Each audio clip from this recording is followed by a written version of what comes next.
Hello friends, welcome back to our channel Trademark Quick Fix. This is CS Rashika Chhatwal, and in today's video we are going to discuss about the differences between private limited company and proprietorship form of business.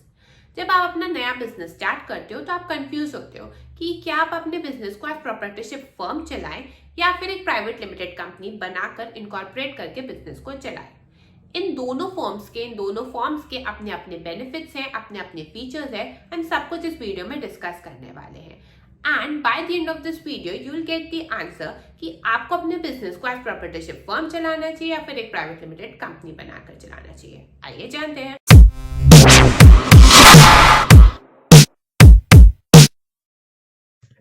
So let's start with first understanding कि proprietorship form of business and private limited company actually होते क्या है, कैसे business को चलाया जाए।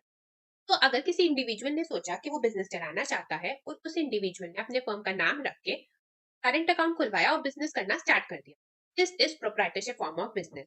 मतलब कोई गवर्नमेंट से रजिस्ट्रेशन रिक्वायरमेंट नहीं है, कोई फॉर्मेलिटीज की रिक्वायरमेंट नहीं है, बस करंट अकाउंट खोलो और बिजनेस स्टार्ट करो। प्रोप्राइटरशिप फॉर्म ऑफ बिजनेस में हमेशा एक इंडिविजुअल ही पूरा पूरा ओनर होता है, वही चला रहा हो। On the other hand private limited company में एक ग्रुप ऑफ इंडिविजुअल्स होते हैं जिन्हें शेयर होल्डर्स बोलते हैं, वो बिजनेस को चलाते हैं। प्राइवेट लिमिटेड कंपनी के केस में क्या होता है, जो शेयर होल्डर्स होते हैं ये कंपनी में बिजनेस में कुछ पैसा इन्वेस्ट करते हैं in the form of share capital, और जिन्होंने जितना शेयर कैपिटल इन्वेस्ट किया है उनको उतने शेयर मिलते हैं और इसलिए वो बन जाते हैं share holders.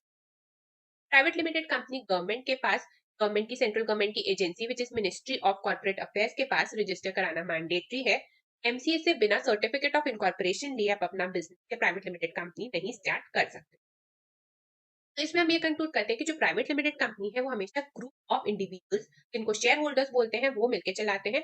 On the other hand private proprietorship form of business हमेशा एक इंडिविजुअल है।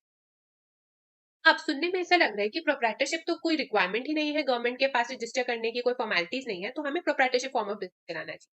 बट नहीं, जब आप प्राइवेट लिमिटेड कंपनी को सेंट्रल गवर्नमेंट के पास रजिस्टर करते हो तो उसको उसके नाम का एक अलग पैन कार्ड मिलता है, उसकी एक अपनी आइडेंटिटी होती है प्राइवेट लिमिटेड कंपनी की, और उसकी खुद की अपनी एक आइडेंटिटी होने के कुछ एडिशनल बेनिफिट्स होते हैं उस बिजनेस प्राइवेट लिमिटेड कंपनी।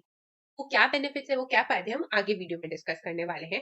तो don't conclude your decision on the basis of this कि इसमें तो रजिस्ट्रेशन की रिक्वायरमेंट है, ज्यादा पंगे वाला बिजनेस है, हमें तो प्रोप्राइटरशिप फॉर्म ही चलाना है। अब बात करते हैं नाम रखने कि आप अपने बिजनेस का क्या नाम रखें। अगर आपने proprietorship form of business start करने का सोचा है तो जो उसका नाम रहेगा कोई रूल्स रेगुलेशंस नहीं है, बट आपको बस इतना ध्यान रखना है कि आप अपने नाम के आगे, कंपनीज के आगे सफिक्सेस रखते हैं, जैसे प्राइवेट लिमिटेड या एलएलपी, वो सफिक्स नहीं कर सकते। के अलावा जो फेमस ट्रेडमार्क नेम है जैसे कि रिलायंस हो गया, नाइकी हो गया, एयरटेल हो गया, ऐसे बड़े बड़े कंपनीज के नेम्स को अपने प्रोप्राइटरशिप फर्म का नाम नहीं रख सकते। एग्जाम्पल से अगर आपने सोचा कि मैं अपनी शॉप का नाम रिलायंस इंडस्ट्री रख के स्टार्ट करता हूँ तो वो पॉसिबल नहीं है, वेल नोन ब्रांड है and that would be illegal. On the other hand अगर आप कोई प्राइवेट लिमिटेड कंपनी बनाकर अपना बिजनेस चलाते हो तो जैसे प्राइवेट लिमिटेड कंपनी एमसीए से which is ministry of corporate affairs से अप्रूव हुई थी, वैसे ही आपको उसका नाम भी अप्रूव करवाना होगा। तो इसके लिए आपको ध्यान रखना होगा कि कंपनी का नाम कोई भी एग्जिस्टिंग कंपनी तो ऑलरेडी रजिस्टर्ड है उससे ना ही मिलता जुलता होना चाहिए, ना ही उससे आइडेंटिकल होना चाहिए। थर्ड थिंग, आप जो कंपनी बना रहे हो तो आपको एडवांटेज मिलेगा कि आप अपनी कंपनी के आगे suffix word like private limited use कर सकते हैं। एग्जाम्पल से मैं बोलूँ, जैसे मेरा नाम राशिका छतवाल है और मैं अगर बिजनेस अपना कोई स्टार्ट करती हूँ, अब मैंने सोचा उसका नाम रखूंगी ट्रेडमार्क क्विक फिक्स। अगर मैं उसको प्रोप्राइटरशिप फॉर्म ऑफ बिजनेस में स्टार्ट कर रही हूँ तो मैं अपने बिजनेस का नाम रखूंगी सिर्फ ट्रेडमार्क क्विक फिक्स या ज्यादा से ज्यादा trademark quick fix and associates, ऐसे करके कुछ रख सकती हूँ।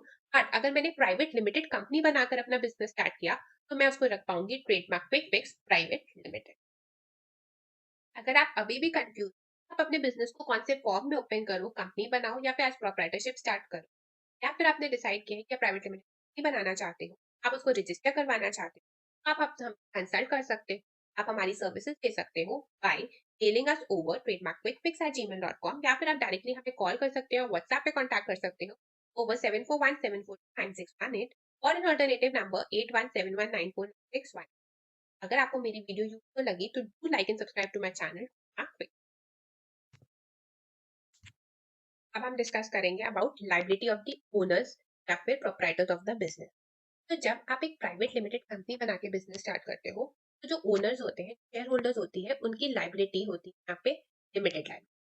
ऑन द अदर हैंड जब आप आज proprietorship form of business start करोगे, ओनर्स या फिर प्रमोटर्स या फिर प्रोप्राइटर्स कुछ भी बोल लो, उनकी लायबिलिटी होती है यहाँ पे अनलिमिटेड लायबिलिटी। अभी टर्म्स का क्या मतलब है, अनलिमिटेड लायबिलिटी या लिमिटेड लायबिलिटी? एग्जांपल से समझते हैं।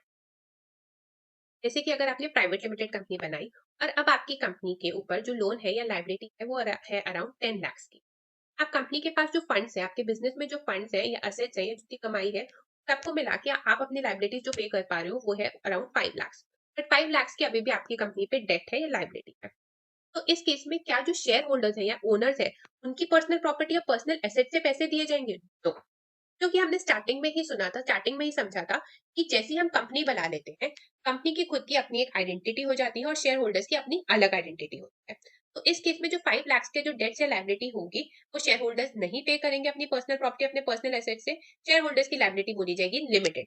कितनी लिमिटेड? उनकी बस उतनी लायबिलिटी है, लिमिटेड टू द एक्सटेंट जितना उन्होंने स्टार्टिंग में कंपनी को शेयर कैपिटल दिया था। ऑन द अदर हैंड अगर मैंने बिजनेस एज प्रोप्राइटरशिप फर्म बना के स्टार्ट किया, तो मैं एज बिजनेस, अगर मेरे बिजनेस को लॉस होगा 10 लाख का और 5 लाख ही है मेरे बिजनेस में पे करने के लिए, इस केस में जो बाकी के 5 लाख होंगे, एज अ ओनर मेरी लाइबिलिटी बनेगी, एज अ प्रोप्राइटर मेरी लाइबिलिटी बनेगी कि मैं अपनी पर्सनल प्रॉपर्टी, अपने पर्सनल कैश से वो लाइबिलिटी को पे करूं। क्योंकि इस केस में प्रोप्राइटरशिप की बात करें या प्रोप्राइटर की बात करें, ओनर की बात करें, बिजनेस और जो बिजनेस चला रहा है वो एक ही सिंगल एंटिटी है। तो प्राइवेट लिमिटेड कंपनी के केस में बहुत बड़ा एडवांटेज होता है कि आप जैसे उसको रजिस्टर करा लेते हो, आपको लिमिटेड लायबिलिटी बेनिफिट मिलता है।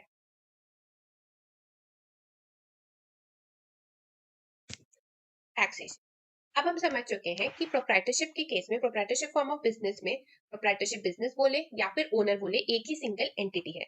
तो इस केस में आपके बिजनेस की जितनी भी इनकम हो रही है, वो आपकी इनकम में ही एड अप हो जाएगी और जो इनकम टैक्स स्लैब रेट आप पे एप्लीकेबल होता है, उस टैक्स रेट के हिसाब से आप अपनी इनकम को, इनकम टैक्स को पे करोगे। तो इंडिविजुअल पे डिडक्शंस एप्लीकेबल होती है, एटीसी, एटीडी एक्सेट्रा, वो सब आप क्लेम कर सकते हैं।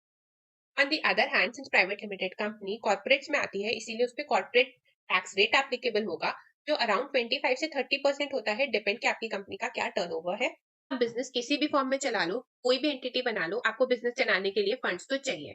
अब दोनों फॉर्म ऑफ एंटिटीज में फंड्स कहाँ से आए हैं, कहाँ से आते हैं, ये जानते हैं। प्रोप्राइटरशिप फॉर्म सिंस एक इंडिविजुअल चला रहा है, तो उस केस में वही इंडिविजुअल अपनी सेविंग से या अपने लोन्स के फॉर्म में फंड्स को इन्वेस्ट कर सकता है। उसके अलावा ज्यादा से ज्यादा वो इंडिविजुअल अपने रिलेटिव से, अपने फ्रेंड से लोन लेकर बिजनेस में इन्वेस्ट कर सकता है। प्रोप्राइटरशिप फॉर्म ऑफ बिजनेस में आपके पास फंड्स रेजिंग की रिक्वायरमेंट या फंड्स रेजिंग की जो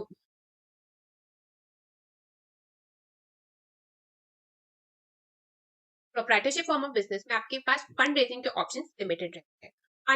on the other hand since जैसे ही आप प्राइवेट लिमिटेड कंपनी की तरह रजिस्टर होते हो, आपका सारा डेटाबेस, आपके जो कंपनी के फाइनेंशियल्स हैं, कितने डायरेक्टर्स हैं, कितने शेयर होल्डर्स हैं, कंपनी कब से बनी हुई है, कंपनी का रजिस्टर्ड ऑफिस कहाँ है, ये सारा का सारा डेटा ऑनलाइन अवेलेबल होता है। इसीलिए प्राइवेट लिमिटेड कंपनी को एक ज्यादा ट्रस्ट वर्दी या क्रेडिबल बिजनेस स्ट्रक्चर बनाया जाता है। तो इसीलिए जो फंड रेजिंग ऑप्शंस है, ये प्राइवेट लिमिटेड कंपनी के पास ज्यादा बेटर होते हैं। Private limited company angel investors, venture capitalist से फंड्स रेज कर सकते हैं। प्राइवेट लिमिटेड कंपनी के केस में एक तो जो ग्रुप ऑफ शेयर होल्डर जो इनिशियली शेयर कैपिटल प्रोवाइड करते हैं, उस फॉर्म से फंडिंग मिलती है। उसके अलावा जब उसे ग्रो करना होता है, एक्सपैंड करना होता है, तो अपने शेयर्स इन्वेस्टर्स को बेच के भी फंड्स रेज कर सकती है। ये इन्वेस्टर्स जो है, ये प्राइवेट लिमिटेड कंपनी में ही प्रेफरेंस करते हैं इन्वेस्ट करने की, फॉर द सिंपल रीजन कि प्राइवेट लिमिटेड कंपनी ज्यादा ट्रस्टवर्दी स्ट्रक्चर मानी जाती है as compare to proprietorship. Second, bank loans भी जो इजीली मिलते हैं वो प्राइवेट लिमिटेड कंपनी को मिलते हैं, again for the same reason कि प्रोप्राइटरशिप से ज्यादा ट्रस्टवर्दी स्ट्रक्चर है एक प्राइवेट लिमिटेड कंपनी। तो हम कंक्लूड करके ये बोल सकते हैं कि प्राइवेट लिमिटेड कंपनी के केस में ज्यादा ऑप्शन है fund raising as compare to proprietorship. में आ गया है कि प्रोप्राइटरशिप फॉर्म ऑफ बिजनेस क्या है, प्राइवेट लिमिटेड कंपनी क्या है, इनके क्या अपने अपने फीचर्स हैं। अब आपके बिजनेस के लिए कौन सा फॉर्म सुटेबल है? तो जब आप इन दोनों में चूज करते हो, प्रोप्राइटरशिप या प्राइवेट लिमिटेड कंपनी, आप कैसे चूज करोगे वुड बी डिपेंडिंग कि आपके बिजनेस का लॉन्ग टर्म गोल क्या है। प्रोप्राइटरशिप आपके लिए एक अच्छा ऑप्शन तब रहेगा अगर आप एक छोटा बिजनेस चला रहे हो और आप अपने बिजनेस को फ्यूचर में ग्रो करने का कोई प्लान नहीं है, आप स्मॉल लेवल पे ही वर्क करना चाहते हो। जैसे कोई कुछ जो स्मॉल हॉकर्स होते हैं या आपकी कोई फैमिली बिजनेस शॉप है, तो आप उतना ही रखना चाहते हो, अभी एक्सपैंड करने का या नंबर ऑफ शॉप बढ़ाने का कोई प्लान नहीं है। या फिर आप घर से ही कोई होम बेस्ड बिजनेस कर रहे हो, या फिर कोचिंग क्लास ले रहे हो, या ग्रोसरी की शॉप है आपकी, उसको एक्सपैंड नहीं करना जिन बिजनेसेस को, वो लोग अपना प्रोप्राइटरशिप फॉर्म ऑफ बिजनेस की तरह वर्क करेंगे। On the other hand private limited company उन लोगों के लिए, उन बिजनेसेस के लिए अच्छा ऑप्शन है तो आगे चल के ग्रो करना चाहते हैं, जिनको एक्सटर्नल फंडिंग की रिक्वायरमेंट हो सकती है, जो लिमिटेड लायबिलिटी प्रोटेक्शन का बेनिफिट लेना चाहते हैं, बेसिकली आगे चल के एक्सपैंड या ग्रो करेंगे। कोई स्टार्टअप्स है जिनको एक्सटर्नल फंडिंग की रिक्वायरमेंट है, जो मैन्युफैक्चरिंग बिजनेसेस में है, तो जिनको रेस्टोरेंट बिजनेसेस खोलने ऑल ओवर इंडिया फ्रेंचाइजीज खोलनी है, कंस्ट्रक्शन कंपनीज है, रियल एस्टेट कंपनी जो ऑल ओवर इंडिया वर्क करना चाहते हैं, पोर्ट एक्सपोर्ट का जो काम करना चाहते हैं, ये सारे बिजनेस के लिए प्राइवेट लिमिटेड कंपनी एक सूटेबल बिजनेस फॉर्म है। नाउ इट इज क्लैरिफाइड कि अब आपको अपना बिजनेस किस फॉर्म में चलाना है। अभी भी आप कंफ्यूज हो, कोई क्लैरिफिकेशन चाहिए या प्रोफेशनल गाइडेंस है, या फिर आपको अपने बिजनेस को रजिस्टर कराना है, तो you can mail us over trademarkquickfix@gmail.com और you can contact us over 7417429618 और an alternative number 8171949618। Video useful लगती है तो do like and subscribe to my channel trademark quick fix. Thank you.